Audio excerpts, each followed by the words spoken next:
Perkenalkan, nama saya Damaris Sarira dari kelas A. Di sini saya akan menjelaskan peta perjalanan Paulus yang pertama. Di sini keterangan peta perjalanan Paulus yang pertama yang berwarna merah. Baiklah, saya akan memulainya. Sebelum Rasul Paulus diutus oleh Tuhan Yesus di dalam melakukan penginjilan, mereka terlebih dahulu berpuasa dan berdoa. Lalu mereka memulai perjalanannya dari Antiokhia di Pulau Syria, kemudian menyeberang ke Salamis di Pulau Siprus. Ketika berada di Salamis, Rasul Paulus dan Barnabas melakukan penginjilan di dalam rumah-rumah ibadat orang Yahudi dan mereka dibantu oleh Yohanes. Lalu Paulus dan Barnabas melanjutkan perjalanannya ke Pafos di Pulau Siprus. Ketika berada di Pafos, nama Saulus berganti menjadi Paulus.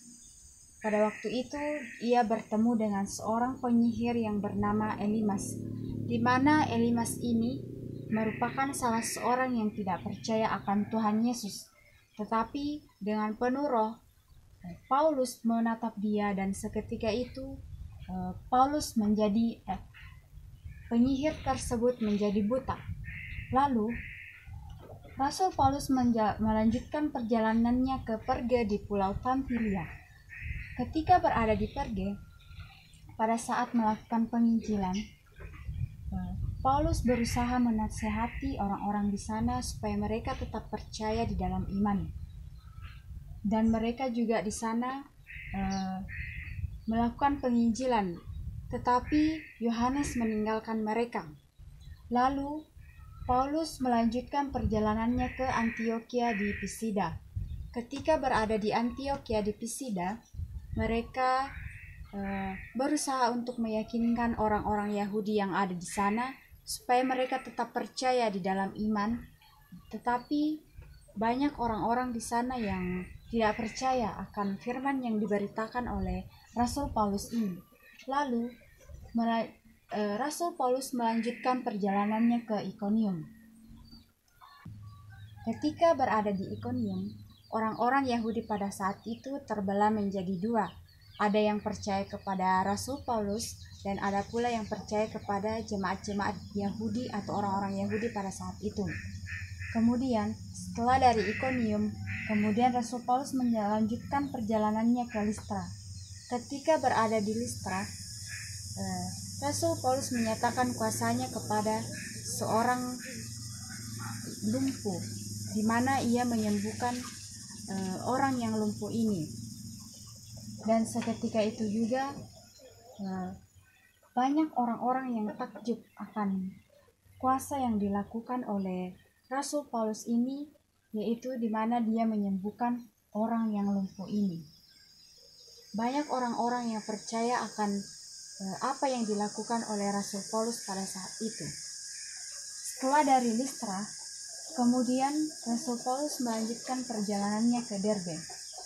Ketika berada di Derbe, Rasul Paulus melakukan penginjilan dan Rasul Paulus beserta dengan rekan kerjanya memperoleh banyak murid-murid pada saat itu. Lalu kemudian Rasul Paulus kembali lagi ke Listra, Ikonium, dan Antiokhia. Mereka di kota-kota tersebut melakukan penginjilan dan meyakinkan kepada murid-murid mereka supaya mereka tetap percaya akan Tuhan Yesus. Setelah itu, Rasul Paulus menjelajahi seluruh pulau di Pamfilia dan akhirnya mereka tiba kembali di Perge. Ketika di Perge, mereka kembali lagi melakukan penginjilan bersama-sama dengan rekan-rekan kerjanya. Setelah dari Perge, kemudian Rasul Paulus menyeberang ke Atalia di pantai, dan lalu kemudian Rasul Paulus bertolak ke Antiokhia di Pulau Syria. Ketika Rasul Paulus sampai di Antiokhia di Pulau Syria ini, mereka memanggil jemaat-jemaat pada saat itu dan mereka menyuruh jemaat-jemaat yang ada di sana untuk berkumpul, dan Paulus menceritakan tentang apa yang dilakukan oleh Allah melalui perantara dia, yaitu meyakinkan orang-orang atau jemaat-jemaat pada saat itu supaya mereka tetap percaya kepada Tuhan Yesus. Baiklah, itulah tadi peta perjalanan Paulus yang pertama. Di sini saya dapat menarik kesimpulan pada peta perjalanan Paulus yang pertama ini, di mana ketika Rasul Paulus melakukan penginjilan di berbagai-bagai kota, ada begitu banyak orang-orang atau jemaat-jemaat Yahudi pada saat itu yang percaya akan firman Tuhan yang disampaikan oleh Rasul Paulus pada saat itu.